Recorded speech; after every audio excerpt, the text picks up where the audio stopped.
Bonjour à vous, j'espère que vous allez bien. Vous venez de faire une offre qui a été acceptée pour votre premier investissement immobilier. Félicitations! Maintenant, que faire quand vous avez déjà un locataire qui habite dans le bien? Car on est d'accord, vous ne l'avez pas choisi et il ne vous a pas choisi non plus. Je vais vous expliquer dans cette vidéo que faire étape par étape avant le passage chez le notaire, au moment où vous remet les clés et aussi pour les premières mises au point avec le locataire pour avoir un meilleur retour sur investissement à court, moyen, long terme. Allez, c'est parti. Pour tous ceux qui ne me connaissent pas, mon nom est Julio et bienvenue sur ma chaîne. Je suis un expatrié vivant au Canada.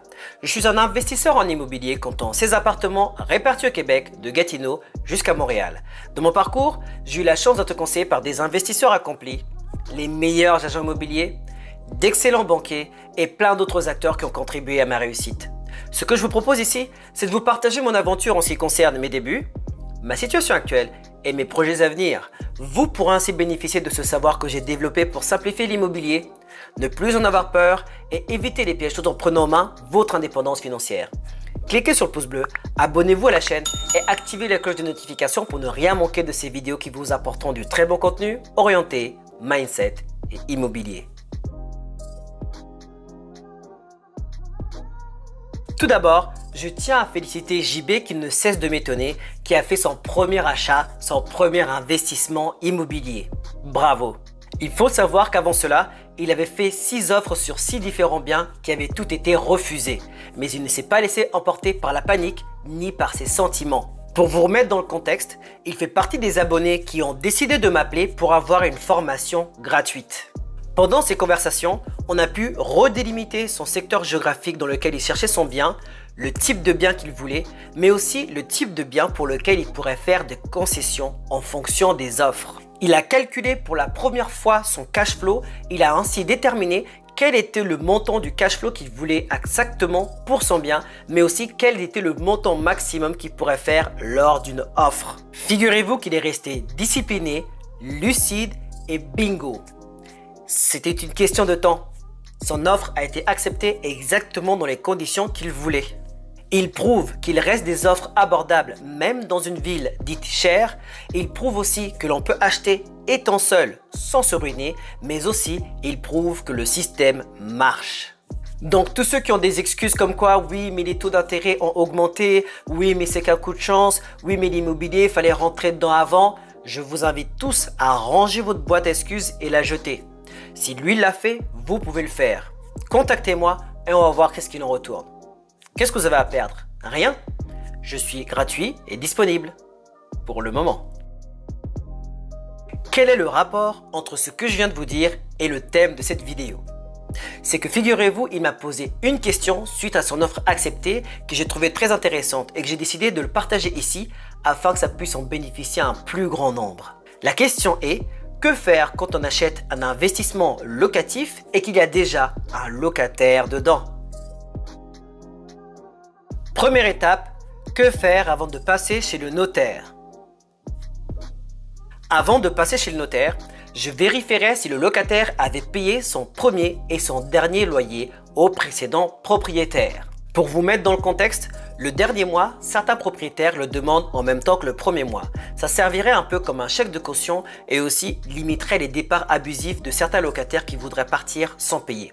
Ce système n'est pas forcément obligatoire et le locataire peut refuser de payer le dernier mois car ce n'est pas dans la réglementation. Ça n'a l'air de rien, mais j'ai déjà trouvé des locataires qui m'avaient dit qu'ils avaient déjà fourni le dernier mois à l'ancien propriétaire. Mais vu que ce n'était pas spécifié dans le bail, c'était juste un accord oral, ça devenait assez compliqué à prouver. Donc, si vous réglez cela au moment de la signature, le notaire a la facilité de repartir vers l'ancien propriétaire et s'il est bonne foi, il pourra rembourser le montant, soit au locataire, soit directement à vous en tant que nouveau propriétaire en fonction du nouvel arrangement.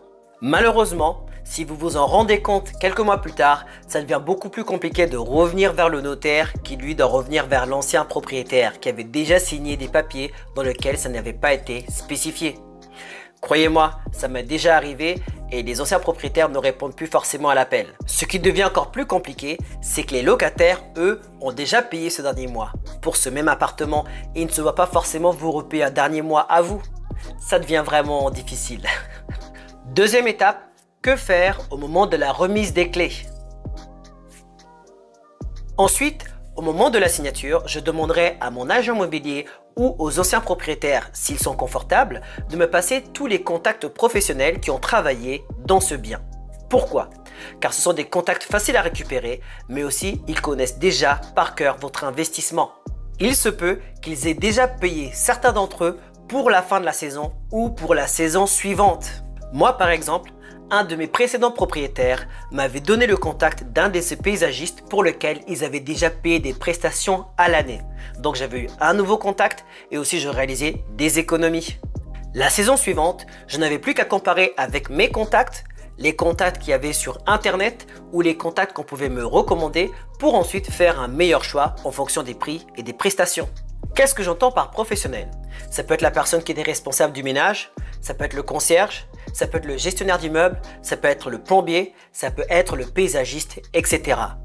Profitez-en de le demander au moment de la signature à l'ancien propriétaire, car c'est pas 2 ou 3 mois après que vous allez revenir petit à petit pour demander toutes les astuces pour gérer leur bâtiment. La plupart d'entre eux ne veulent pas avoir affaire à ça et ça se comprend très bien. La première chose que je fais dès que je reçois les clés, c'est que je contacte le locataire par courriel pour me présenter. Je mets mon nom, prénom ainsi que la date à laquelle je serai le nouveau propriétaire du bien. Je lui indique quel est mon numéro de téléphone pour me joindre en cas de besoin. J'indique aussi que les loyers doivent être payés le 1er de chaque mois par virement bancaire ainsi que les instructions. Je ne sais pas si vous étiez au courant, mais quand vous arrivez en tant que nouveau propriétaire, vous ne pouvez pas simplement reprendre le bail du locataire et le changer pour le mettre à votre sauce. Il continue exactement dans les mêmes conditions qu'avec l'ancien propriétaire. Par conséquent, je vérifierai certains éléments comme l'assurance habitation. Je vérifierai si celle-ci est bien inclue dans le bail. Je vérifierai aussi la date du renouvellement du bail. Je vais vous dire pourquoi dans quelques instants. Troisième étape, comment faire les premières mises au point. Une fois le courriel envoyé, j'attends quelques jours avant de revenir vers le locataire afin de faire les premières mises au point et les premières modifications si nécessaire. Oui, pourquoi je ne ferai pas tout ça dans le premier courriel?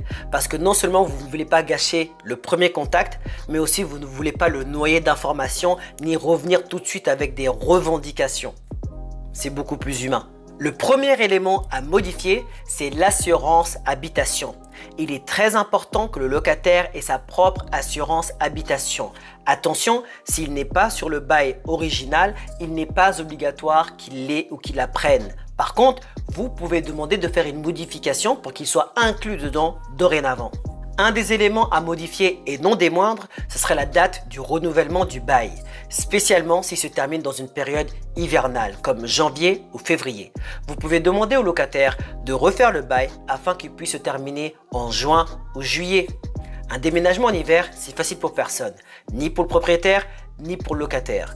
En tant que propriétaire, quand vous cherchez un nouveau locataire dans des périodes comme celle-ci, ça devient beaucoup plus compliqué en termes de trafic. En plus, pour les propriétaires qui auraient voulu faire des rénovations suite à un changement de locataire, ça devient beaucoup plus compliqué, même impossible pour des rénovations extérieures. En général, les locataires acceptent très facilement, car c'est logique et c'est aussi pour leur intérêt. Par contre, ce qu'ils ne veulent pas, c'est que ce soit un prétexte pour vous pour augmenter les loyers. Et je peux très bien les comprendre. Encore une fois, si je vous dis ça, c'est en connaissance de cause. Une fois, lors d'un achat d'un de mes bâtiments, dès le premier mois, on avait eu des accidents liés à l'isolation en hiver. L'assurance avait pu tout réparer et tout fixer au niveau de la structure. Par contre, au niveau de remboursement des effets personnels du locataire plus le relogement de celui-ci, on était incapable de procéder. Pourquoi? Parce que notre assurance était censée payer son assurance. Mais vu que celle-ci n'existait pas, je peux vous dire que le locataire était très embêté. D'ailleurs, je vous en parlerai dans une prochaine vidéo. Vous allez voir, vous serez très surpris. Maintenant, sur les exemples des renouvellements, une fois il y avait un bail qui se terminait en janvier. Mais moi je pensais que les locataires allaient rester beaucoup plus longtemps que ça parce qu'ils avaient l'air très contents. Malheureusement, les circonstances de la vie font qu'ils ont été obligés de respecter leur renouvellement et de partir en janvier. Figurez-vous que j'ai eu beaucoup de difficultés à trouver un locataire parce que est-ce que vous connaissez beaucoup de personnes qui déménagent en janvier? Voici ce qui m'est arrivé. Voici pourquoi c'est beaucoup plus facile de mettre un bail, un renouvellement en juin, juillet. Enfin, Si vous avez décidé de choisir une société de gestion immobilière ou de property management, c'est eux qui vont donc réaliser toutes les étapes que je vous ai citées en amont, point par point. Juste assurez-vous qu'ils le fassent selon vos désirs et selon vos principes pour que vous puissiez dormir sur vos deux oreilles. Voilà, c'est tout pour moi aujourd'hui. N'hésitez pas à me contacter comme JB.